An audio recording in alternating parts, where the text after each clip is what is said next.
Welcome back again to sempa 360. Right now, I want to get into genetically modified foods.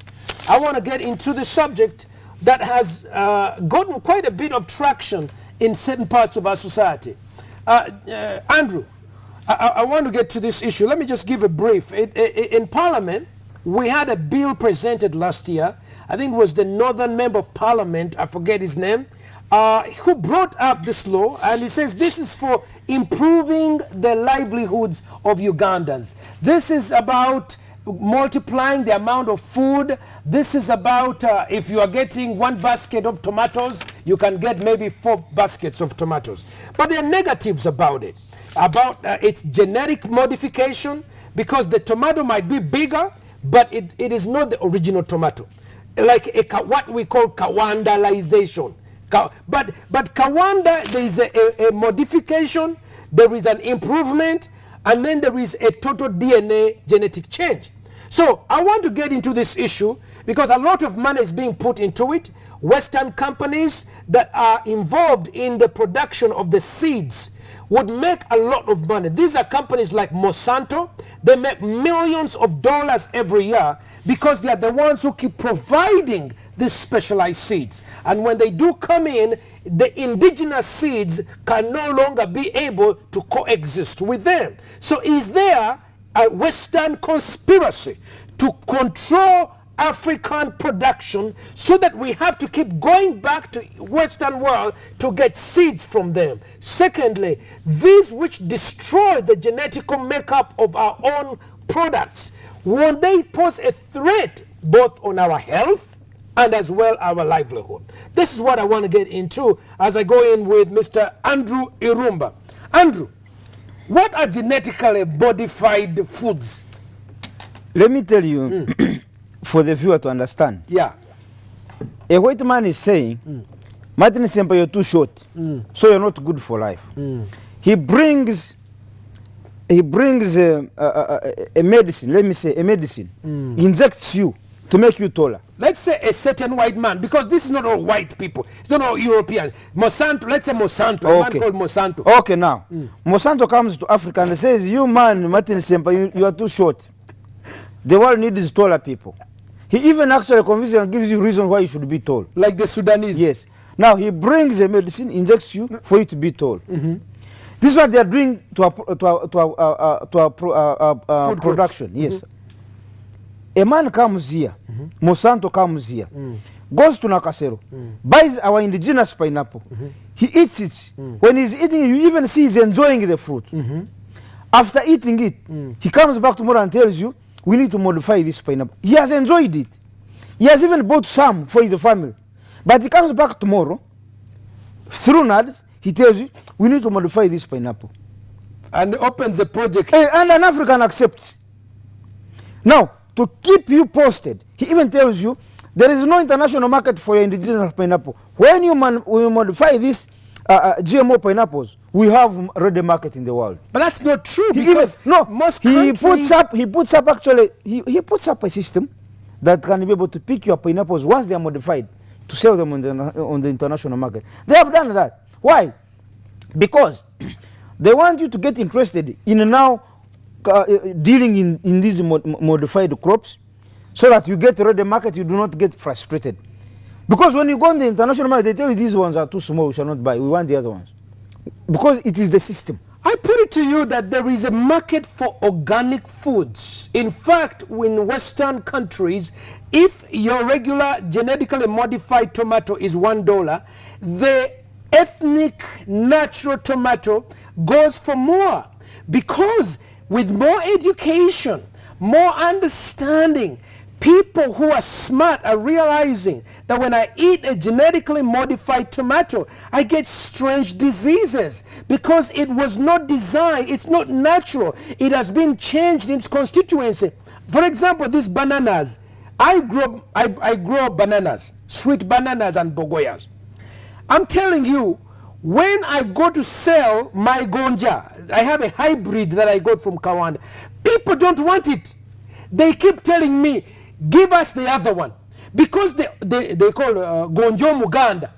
They say Gonjo Muganda, a woman, and the truth is, I want to tell you, the original gonja is sweeter So than this actually, one. you are an agent of these GMO guys because you What plant. are you talking about? No. Even me, I'm a victim. I'm No, not but marketing them. but you are building. You No, cultivate. I'm a victim. They told me, Rwanda, Atebi no, Atebi Right now, from this studio, go back to your home, to your land, crush it down, plant your own indigenous gonja. Do you know what we are talking about? Yes. How big I planted almost 500 of them. Put it down, lose that money, plant indigenous gonja. Because, Martin, I want you to imagine that your sole purpose is not only to make money, but also to contribute to the health of your fellow people. Because you don't know what you're supplying your people. And that is point number one I was giving you. Point number two, Monsanto's wants to create, and with his team, they want to create in this world what they call seed dictatorship. Seed dictatorship. That for you, Martin, tomorrow, to go and cultivate another set of gonza, you must get the set of gonza from Kawanda. Not from your mother's garden this time. In the village I grew up, we would go, harvest our maize, get some of our maize, dry it up By the way, in the kitchen. I like the way you said the word maize. You said maize. Yes, maize. Go ahead, go ahead. Dry it. After drying it, in the next season, I don't need to go to the market to buy seedlings for maize.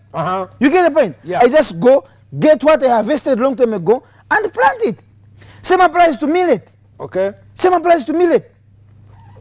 Same applies to these, you know, these small, we call them kasukari in Fort Portal. These small yellow bananas.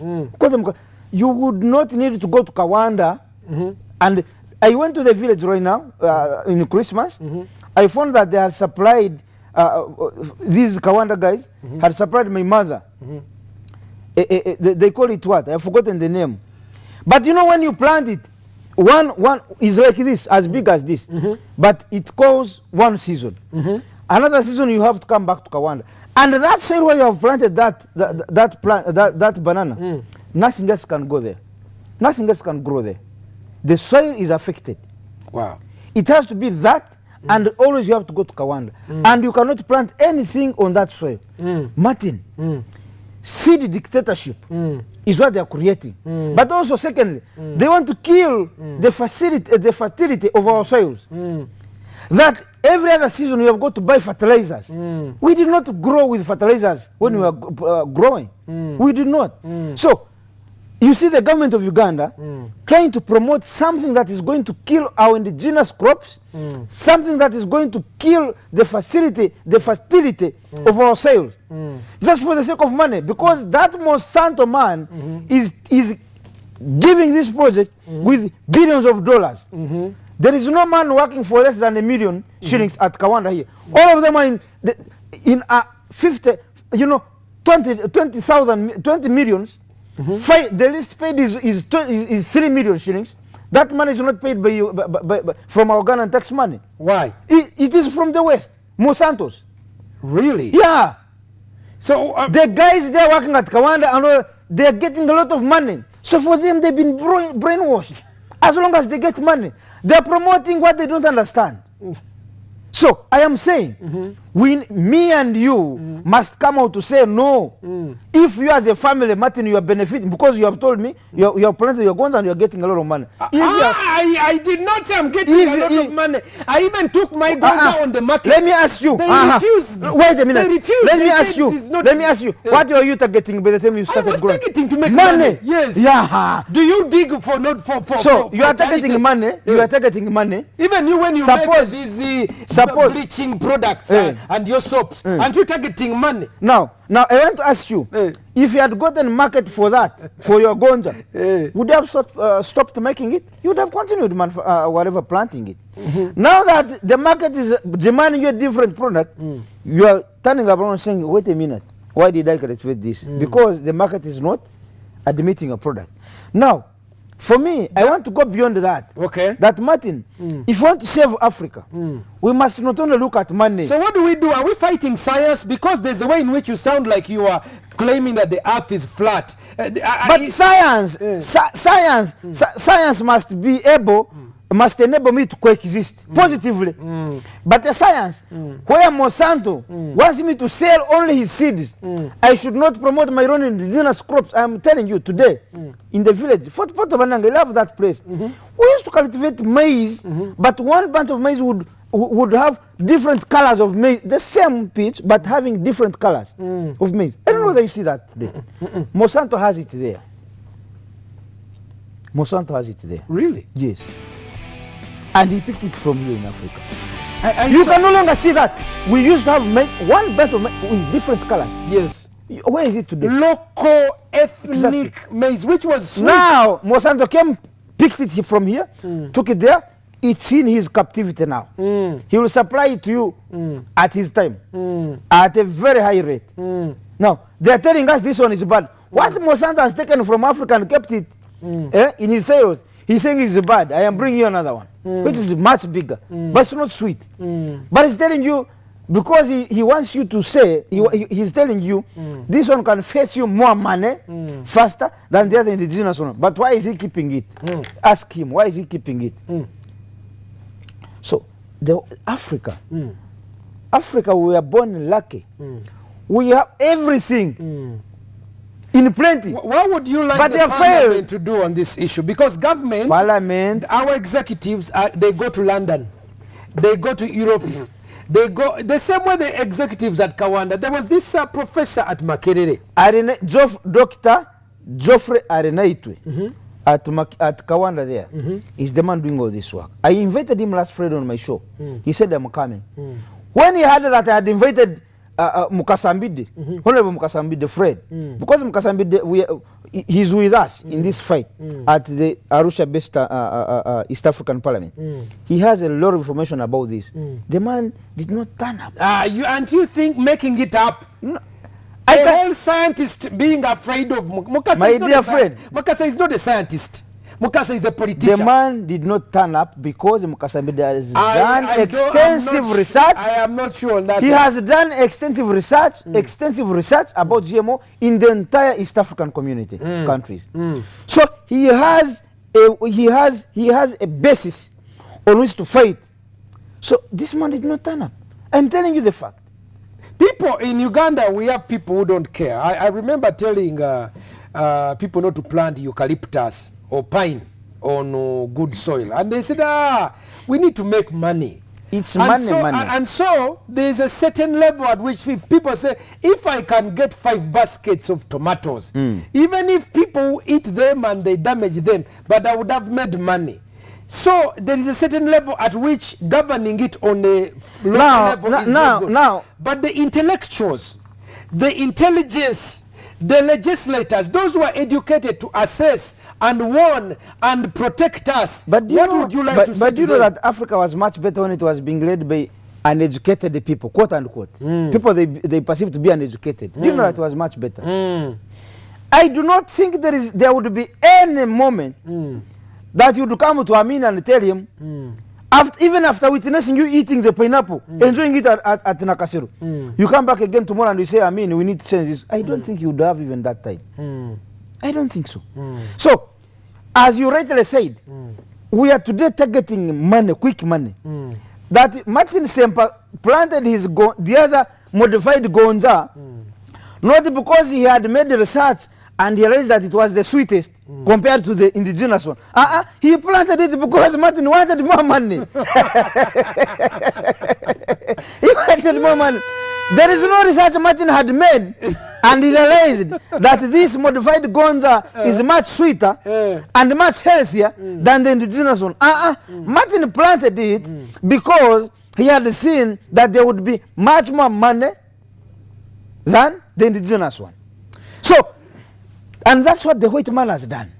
He has made you focus on money. But money coming with conditions. Entrepreneurship, there's nothing wrong with it, Andrew IRUMBA. I want to say, all of us want to make money. You understand? But the issue, there is deadly money. There is cocaine money. There is making money while we are destroying our future. Because here, what does it gain the whole village or the whole country if we gain some money and lose our future. I bet you. Not that, I bet you. Like Jesus said, what shall it profit a man? Yes. If he gains the whole world and loses his soul. The eternal, immaterial part that should never be destroyed. And here, this is what I see about this genetically modified. And I think, for me, I may call it demonically modified. Yes. Because there seems to be evil intentions behind it. The intentions are not good. So I bet you, Martin, where you have planted your gonzas, tomorrow, after season, go and plant there something else. And so it will come. You'll have to use fertilizers. Fertilizers still supplied by the same people. Yes. So we are Monsanto. We are creating a supply chain. Seed dictatorship. That for you to have food on your plate, it is Monsanto to supply you. What type of Africa is this? It's a dictatorship where everything... Seed dictatorship. You must depend on Monsanto for you to survive. For food. So are we heading towards a country where everything is controlled by a big corporation? Exactly. Electricity, yaka. Umeme. Yeah. And then when it comes to water, national water. When it comes to seeds, Monsanto. When it comes to, I mean, everything, some kind of... politics, to change your political heads in Africa. You check now, we are coming 2016. You will see opposition members, two weeks here, 2 weeks abroad. I don't know. I don't know. Are they also do we also have genetically modified politicians? Politicians. 2 weeks campaigning in Uganda, 2 weeks abroad. To do what? Listen, we are on Sempa 360. We just did a discussion on genetically modified. This is an area both of us seem to agree. Before that, we were discussing Father Lokodo's statements on the sex tapes and pornography. And we really disagreed because I think my friend IRUMBA is straining at nuts and swallowing camels in this particular case. Now, we're going to go to the next one. When we do come back, we're talking about the return of the Marriage and Divorce Bill, Marriage and Divorce Act. This was a particular law that was so opposed by the people because it was trying to change the marriage institution of Africa and Uganda, and people didn't want it. They threw it. In fact, they chased out politicians from their villages when they went for consultation.